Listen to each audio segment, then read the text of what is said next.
You know, it's funny that you say that because I was born and raised in Brooklyn. Yeah. And politics was never a thing growing up. When back in the '80s, it was never a thing. We didn't think, even in the '90s.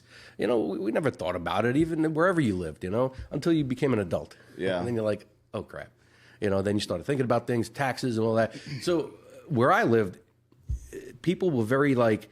You kind of knew what they were when you were talking, but we never discussed politics, nothing like that.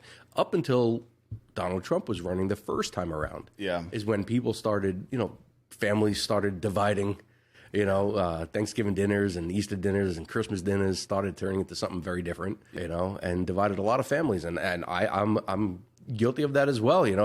Some of my family members don't talk to me because they found out that I support, Donald Trump.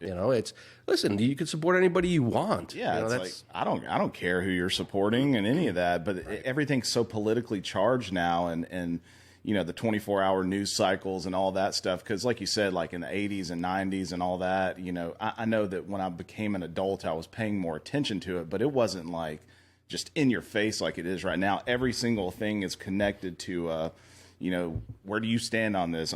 The phone, you're connected on social media. Everybody wants to complain about something, and everything ends up turning political when it's not. And then the biggest problem to me is like the small minority of people in these groups are usually the ones that get catered to, because people like me, or probably people like you, are just, I just want to live my life and have my family. I don't want to be, I don't want this person to think I hate them, because I don't. Right.